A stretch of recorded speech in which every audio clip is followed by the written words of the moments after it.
ज्यादा प्रोटीन वाली डाइट। सुनने में कितना अच्छा लगता है, राइट? पर क्या इतने प्रोटीन की हमें वाकई जरूरत है? इंस्टाग्राम और यूट्यूब पे ऐसे बहुत सारे वीडियोस हैं जो आपको ये बताने की कोशिश कर रहे हैं कि कैसे आप दिन भर में 150 ग्राम या 200 ग्राम प्रोटीन अचीव कर सकते हो। पर शायद हमारी बॉडी को इतने प्रोटीन की जरूरत है ही नहीं।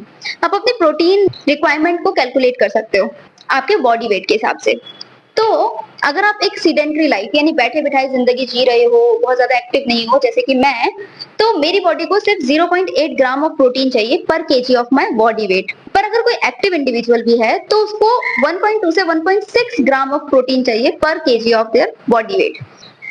So let's talk about it कि जब आप बहुत ज्यादा प्रोटीन लेते हैं तो आपको और किन किन बातों का ध्यान रखना पड़ता है।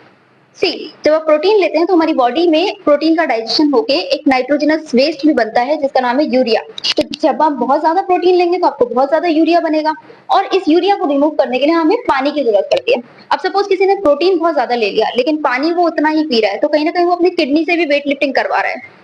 कोई 150 से 200 ग्राम प्रोटीन ले रहा है तो उसको कम से कम 6 से 7 लीटर पानी पीना पड़ेगा तभी उसकी किडनी नॉर्मली फंक्शन कर पाएंगी। अगर वो नहीं पी रहा है तो कहीं ना कहीं वो अपनी किडनी को लोड दे रहा है। लॉन्ग टर्म में क्या होता है, किडनी स्ट्रेस ले लेकर हो सकता है किडनी फेल ही हो जाए। प्लस जो ये एक्सेसिव यूरिया था बॉडी में वो भी क्रिस्टलाइज होने लगता है जिसकी वजह से किडनी स्टोन्स देखने को मिलते हैं। प्रोटीन पे इतना ज्यादा फोकस करते हैं ना लोग कि कार्ब्स और फैट्स तो भूल ही जाते हैं। भाई फैट्स बहुत ज्यादा जरूरी है क्योंकि वो बहुत सारे हॉर्मोन्स में यूज हो रहे हैं। तो अगर फैट्स नहीं ले रहे हो तो कहीं ना कहीं आपका हार्मोनल इम्बैलेंस देखने को मिलता है स्पेशली इन वुमेन। और जो हमारे कार्ब्स हैं वो मेन सोर्स ऑफ एनर्जी हैं। तो अगर आप कार्ब्स नहीं ले रहे हो तो कहीं ना कहीं आप हमेशा लेथार्जिक यानी थका हुआ फील करोगे। तो इतनी वेट लिफ्टिंग का भी कोई फायदा नहीं है अगर आपकी बॉडी फिर भी पूरे दिन थका हुआ फील कर रही है। साथ साथ फाइबर्स इंक्लूड करना, यानी प्रोटीन तो बहुत ले लिया पर फाइबर्स भूल गए।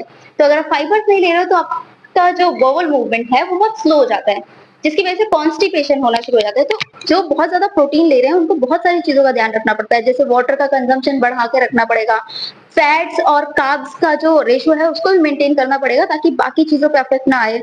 प्लस फाइबर्स भी बढ़ाने पड़ते हैं ताकि उनको कॉन्स्टिपेशन जैसी बीमारियां ना हो। If you find this video informative, don't forget to follow, share, like and subscribe.